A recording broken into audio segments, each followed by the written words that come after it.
तालिबान आखिर है कौन और इसकी शुरुआत कैसे हुई? पश्तो जुबान में छात्रों को तालिबान कहा जाता है। 90 के दशक की शुरुआत में जब सोवियत संघ अफ़गानिस्तान से अपने सैनिकों को वापस बुला रहा था, उसी दौर में तालिबान का उभार हुआ। माना जाता है कि पश्तो आंदोलन पहले धार्मिक मदरसों से उभरा और इसके लिए सऊदी अरब ने फंडिंग की। इस आंदोलन में सुन्नी इस्लाम की कट्टर मान्यताओं का प्रचार किया जाता था। जल्दी ही तालिबानी अफ़गानिस्तान और पाकिस्तान के बीच फैले पश्तून इलाके में शांति और सुरक्षा की स्थापना के साथ साथ शरिया कानून के कट्टरपंथी संस्करण को लागू करने का वादा करने लगे थे। इसी दौरान दक्षिण पश्चिम अफ़गानिस्तान में तालिबान का प्रभाव तेज़ी से बढ़ा।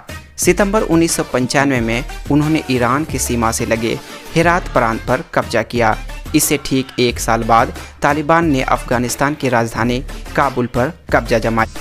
अफ़गानिस्तान पर तालिबान का नियंत्रण होने के बाद उन्होंने उस वक्त अफ़गानिस्तान के राष्ट्रपति रहे बुरहानुद्दीन रब्बानी को सत्ता से हटाया था। रब्बानी सोवियत सैनिकों के अतिक्रमण का विरोध करने वाले अफ़गान मुजाहिदीन के संस्थापक सदस्यों में से थे। साल 1998 आते आते करीब 90% अफ़गानिस्तान पर तालिबान का नियंत्रण हो गया था। सोवियत सैनिकों के जाने के बाद अफ़गानिस्तान के आम लोग मुजाहिदीन की ज़्यादतियों और आपसी संघर्ष से ऊब गए थे। इसलिए पहले पहल तालिबान का स्वागत किया गया। भ्रष्टाचार पर अंकुश, अराजकता की स्थिति में सुधार, सड़कों का निर्माण और नियंत्रण वाले इलाके में कारोबारी ढांचा और सुविधाएं मुहैया कराना, इन कामों के चलते शुरुआती में तालिबान काफ़ी लोकप्रिय भी हुए। लेकिन इसी दौरान तालिबान ने सज़ा देने के इस्लामिक तौर तरीक़ों को लागू किया, जिसमें हत्या और व्यभिचार के दोषियों को सार्वजनिक तौर पर फांसी देना और चोरों के मामले में दोषियों के अंग भंग करने जैसी सजाएं शामिल थी। पुरुषों के लिए दाढ़ी और महिलाओं के लिए पूरे शरीर को ढकने वाले बुर्के का इस्तेमाल जरूरी कर दिया गया। तालिबान ने टेलीविज़न, संगीत और सिनेमा पर पाबंदी लगा दी और 10 साल और उससे अधिक उम्र की लड़कियों के स्कूल जाने पर रोक। तालिबान सरकार को मान्यता देने वाले देश तालिबान पर मानव अधिकार के उल्लंघन और सांस्कृतिक दुर्व्यवहार से जुड़े कई आरोप लगने शुरू हो गए थे। इसका एक बदनामी भरा उदाहरण साल 2001 में तब देखने को मिला जब तालिबान ने अंतर्राष्ट्रीय स्तर पर विरोध के बाद भी मध्य अफ़गानिस्तान के बामियान में बुद्ध की प्रतिमा को नष्ट कर दिया। तालिबान को बनाने और मजबूत करने के आरोपों से पाकिस्तान लगातार इनकार करता रहा है, लेकिन इस बात में कोई संदेह नहीं कि शुरुआत में तालिबान आंदोलन से जुड़ने वाले लोग पाकिस्तान के मदरसों से निकले थे। अफ़गानिस्तान पर जब तालिबान का नियंत्रण था, तब पाकिस्तान दुनिया के उन 3 देशों में शामिल था जिसने तालिबान सरकार को मान्यता दी थी।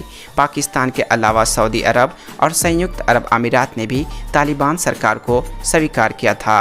अफ़गानिस्तान पर जब तालिबान का नियंत्रण था, तब पाकिस्तान दुनिया के उन 3 देशों में शामिल था जिसने तालिबान सरकार को मान्यता दी थी। पाकिस्तान के अलावा सऊदी अरब और संयुक्त अरब अमीरात ने भी तालिबान सरकार को स्वीकार किया था।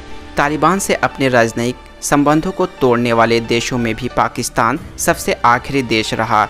एक समय ऐसा भी आया जब तालिबान ने उत्तर पश्चिमी में अपने नियंत्रण वाले इलाके से पाकिस्तान के अस्थिर करने की धमकी भी दी। इसी बीच 7 अक्टूबर 2001 को अमेरिका के नेतृत्व में सैन्य गठबंधन ने अफ़गानिस्तान पर हमला कर दिया और दिसंबर के पहले सप्ताह में तालिबान का शासन खत्म हो गया। 11 सितंबर 2001 को न्यूयॉर्क वर्ल्ड ट्रेड सेंटर पर हुए हमले के बाद दुनिया भर का ध्यान तालिबान पर गया। हमले के मुख्य संदिग्ध ओसामा बिन लादेन और अल-कायदा के लड़ाकों को शरण देने का आरोप तालिबान पर लगा। 7 अक्टूबर 2001 को अमेरिका के नेतृत्व में सैन्य गठबंधन ने अफ़गानिस्तान पर हमला कर दिया और दिसंबर के पहले हफ्ते में तालिबान का शासन खत्म कर दिया। दुनिया के सबसे बड़े तलाशी अभियान के बाद भी ओसामा बिन लादेन और तब तालिबान प्रमुख रहे मुल्ला मोहम्मद उमर और उनके दूसरे साथी अफ़गानिस्तान से निकलने में कामयाब रहे।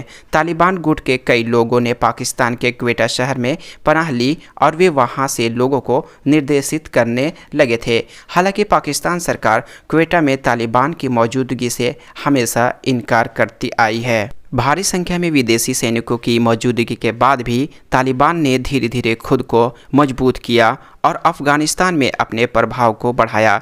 इसका नतीजा है कि देश में असुरक्षा और हिंसा का वैसा माहौल फिर से दिखने लगा है जो 2001 के बाद कभी नहीं देखा गया था। सितंबर 2012 में तालिबान लड़ाकों ने काबुल में कई हमले किए और नेटो के कैंप पर भी धावा बोला। साल 2013 में शांति की उम्मीद तब जगी जब तालिबान ने कतर में दफ्तर खोलने का ऐलान किया। हालांकि तब तालिबान और अमेरिकी सेना का एक दूसरे पर भरोसा कमज़ोर था, जिसके चलते हिंसा नहीं थमी। अगस्त 2015 में तालिबान ने स्वीकार किया कि संगठन ने मुल्ला उमर की मौत के 2 साल से ज़्यादा समय तक जाहिर नहीं होने दिया। मुल्ला उमर की मौत कथित स्वास्थ्य समस्याओं के चलते पाकिस्तान के एक अस्पताल में हुई थी। इसी महीने समूह ने मुल्ला मंसूर को अपना नया नेता चुने जाने की घोषणा की थी। पाकिस्तानी तालिबान के नेता हकीमुल्लाह मौसूद की मौत साल 2013 में अमेरिकी ड्रोन हमले में हुई।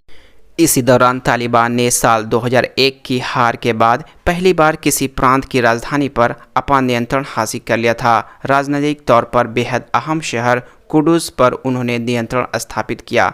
मुल्ला मंसूर की हत्या अमेरिकी ड्रोन हमले में मई 2016 में हुई और इसके बाद संगठन की कमान उनके डिप्टी रहे मौलवी हबतुल्लाह अखुंदाजा को सौंपी गई। इसके बाद तालिबान ने अमेरिका के साथ 2018 में बातचीत शुरू कर दी थी। फरवरी 2020 में दोहा में दोनों पक्षों के बीच समझौता हुआ, जहां अमेरिका ने अफगानिस्तान से अपने सैनिकों को हटाने की प्रतिबद्धता जताई और तालिबान अमेरिकी सैनिकों पर हमले बंद करने को तैयार हुआ। समझौते में तालिबान ने अपने नियंत्रण वाले इलाके में अल-कायदा और दूसरे चरमपंथी संगठनों के प्रवेश पर पाबंदी लगाने की बात भी कही और राष्ट्रीय स्तर की शांति बातचीत में शामिल होने का भरोसा दिया था। लेकिन समझौते के अगले साल से ही तालिबान ने अफगानिस्तान के आम नागरिकों और सुरक्षा बल को निशाना बनाना जारी रखा। अब जब अमेरिका सैनिक अफगानिस्तान से विदा होने की तैयारी कर रहे हैं, तब तालिबान अफगानिस्तान में हावी हो गया है। तो दोस्तों, वीडियो कैसी लगी? और अब यहाँ पे तालिबान की सरकार कायम हो चुका है। तो दोस्तों, वीडियो कैसा लगा? वीडियो को ज़्यादा लाइक करें, शेयर करें और दोस्तों के साथ शेयर करें। तो मिलते हैं नेक्स्ट वीडियो में, तब तक के लिए धन्यवाद।